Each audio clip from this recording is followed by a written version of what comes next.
कुरान मजीद में एक मुकाम देखिए कितना दिलावेज है।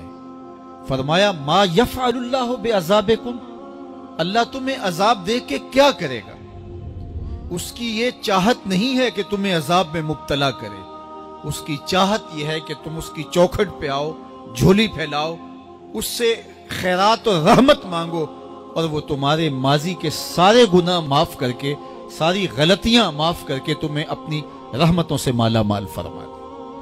तो वो बंदों को बख्शने पे, बंदों की मगफरत करने पे आमादा है और उसकी रहमतें बहाने तलाश करती है। इंसान की फितरत के अंदर गुनाह रखा गया है। आग, हवा, मट्टी, पानी, ये इन चार चीजों का मुरक्कब है। इसके जो अनासर हैं उसमें कभी एतदाल कायम नहीं रहता और इससे गुनाह सरजद हो जाते हैं। गुनाह करने के बाद बंदे का उस गुनाह पे असरार करना, अड़ जाना, जिद करना, तौबा न करना, अल्लाह को ये पसंद नहीं। लेकिन अगर उससे गुनाह सरजद हो जाए तो फिर वो तौबा कर ले तो अल्लाह को ये बहुत ज्यादा पसंद है। जो उससे हो सके नेकी वो अल्लाह के हुजूर पेश करे। लेकिन उसके अंदर जो शर रखी गई है, उसके अंदर जो कुव्वतें गुनाह की रखी गई है, उससे अगर उससे गुनाह सरजद हो जाए तो फिर वो अल्लाह से तौबा करे, अल्लाह की तरफ रुजू करे, तो अल्लाह उसकी तौबा को न सिर्फ कबूल करता है बल्कि उसके गुनाहों को माफ करता है और गुनाहों को बदल के नेकियों में तब्दील कर देता है। जब गुनाह नेकियों में तब्दील हो गए तो जितना बड़ा गुनाहगार था उतना बड़ा नेकोकार हो गया। हजरत सैयदना उमर रज़ी अल्लाह ताला अन्हु बाजार में जा रहे थे तो एक शराबी ने हाथ में बोतल पकड़ी थी शराब की। तो हजरत उमर हाथ में दुर्रा रखते थे और आपका जाहो जलाल दीतनीत होता। तो जो ही हजरत उमर रज़ी अल्लाह ताला अन्हु को उसने देखा तो डर गया और दिल ही दिल में कहा, ए अल्लाह, आज उमर के कहर से बचा ले, मैं तेरी बारगाह में सच्ची तौबा करता हूं।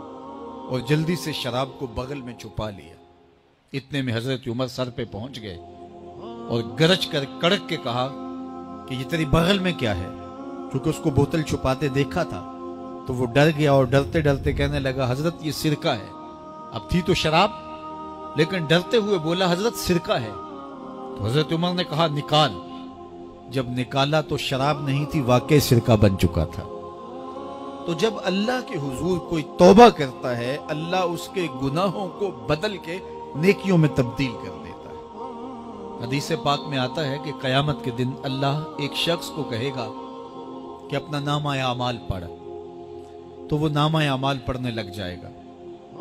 तो नामा आमाल के अंदर छोटे गुनाह भी होंगे, बड़े गुनाह भी होंगे। तो अल्लाह से हया करते हुए, शर्म करते हुए वो बड़े बड़े गुनाहों को छोड़ता जाएगा और छोटे छोटे गुनाहों को पढ़ता रहेगा।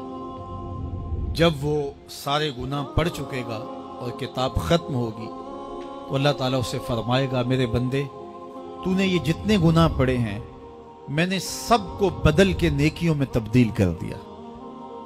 तो बंदा कहेगा, अल्लाह, अभी तो मेरे बड़े बड़े गुनाह रहते हैं जो मैंने पढ़े ही नहीं। फदाहिकन नबियो हत्ता बदत अनियाबहु, हुजूर जब ये बयान फरमा रहे थे तो हुजूर इतना मुस्कराए कि सहाबा ने हुजूर की दाढ़ें देख ली। तो पहले वो बड़े बड़े गुनाह छोड़े जा रहा था, लेकिन जब अल्लाह फरमाएगा कि मैं तेरे गुनाहों को बदल के नेकियों में तब्दील कर दिया, वो कहेगा, अभी तो बड़े बड़े गुनाह रहते जो मैंने अभी पढ़े ही नहीं।